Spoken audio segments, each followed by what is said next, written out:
Mmh. Alors Jérémy Allégio, bonjour.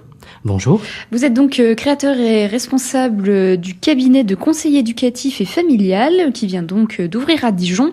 En quoi consiste ce cabinet? Qu'est-ce qu'il propose? Alors notre cabinet vise à conseiller, écouter et accompagner les parents et les enfants qui effectivement rencontrent des difficultés, des questionnements, des incertitudes dans le domaine éducatif et de la famille en général. Alors, est-ce que vous pouvez nous donner des exemples concrets de conseils? Qu'est-ce qu'on peut vous demander justement pour l'éducation? Alors pour les enfants, on va dire qu'il y a effectivement 4 niveaux.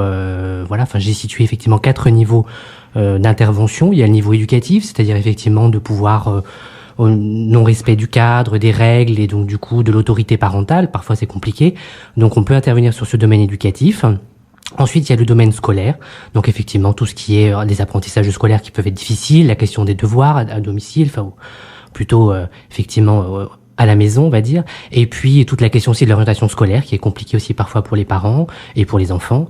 Il y a aussi le niveau plutôt relationnel, donc il y a effectivement les relations avec les parents qui sont parfois conflictuelles, notamment à l'adolescence, et puis après il y a aussi les relations avec ses camarades, avec ses pairs, et puis les relations aussi avec les frères et sœurs. D'accord. Alors, est-ce que concrètement, quand on demande un service à ce cabinet, est-ce que c'est un éducateur ou un coach, si je puis dire, qui vient, par exemple, aider à domicile pour les devoirs? Alors non, effectivement, je ne suis pas coach, je suis effectivement éducateur spécialisé de formation. J'ai effectivement une expérience professionnelle de plusieurs années derrière moi et donc du coup, je souhaite mettre à profit ces compétences pour accompagner au mieux les parents et les enfants. Le coach, c'est plutôt effectivement quelqu'un qui va accompagner, mais dans un sens, dans le sens qui veut effectivement les parents et les enfants.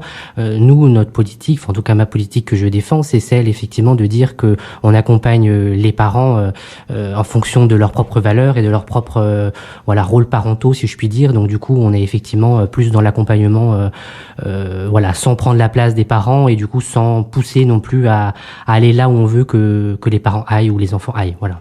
D'accord. J'essaye de voir la différence, et je suis sûre qu'il y en a, par exemple, avec une entreprise comme celle de Academia. Quelles sont les différences ? Alors les différences, c'est tout simplement parce que là je travaille dans un cadre libéral, donc du coup je me permets effectivement de profiter de ce libéralisme, si je puis dire, pour accompagner au mieux et de façon individualisée effectivement les parents et les enfants. Même si effectivement je suis dans ce cadre libéral, j'accompagne effectivement ces familles avec tout un réseau de partenaires et effectivement de professionnels que j'ai contactés, qui me contactent et du coup avec lesquels nous travaillons effectivement en étroite collaboration. Voilà. D'accord, ça reste quand même, on est bien d'accord, c'est un service payant.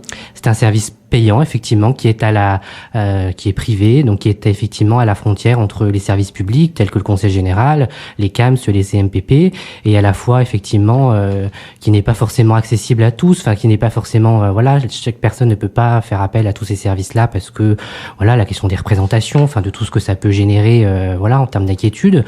Et puis d'autre part, il y a aussi les services libéraux, enfin en tout cas les professionnels libéraux tels que les pédopsychiatres, les psychologues, qui eux ont un autre positionnement qui du coup peut aussi effrayer parfois certains parents et certains enfants, en tout cas les adolescents, en disant je ne suis pas fou et je ne veux pas aller consulter un psychologue dans un premier temps, quoi. Voilà. D'accord.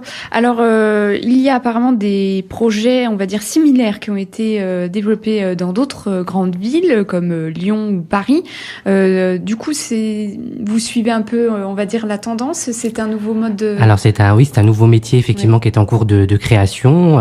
Plusieurs autres professionnels se sont lancés dans d'autres agglomérations en France, avec beaucoup de succès. Bon, j'espère effectivement que sur Dijon, ça fonctionnera aussi. C'est un nouveau mode de pensée qui, effectivement, permet aussi des autres modes de prise en charge pour toutes les familles. C'est vrai que qu'on soit médecin, avocat ou au chômage, on rencontre tous des difficultés dans l'éducation de son enfant et à un moment donné, on a tous le droit effectivement d'être accompagné, de trouver un lieu pour être conseillé, soutenu, même si effectivement c'est compliqué parfois avec le regard sociétal qui est effectivement quand même on n'a pas le droit d'échouer, ou c'est compliqué effectivement dès que son enfant est un peu différent ou effectivement est difficile, tout en difficulté, c'est vrai que c'est compliqué de trouver les espaces pour être accompagné au mieux, quoi.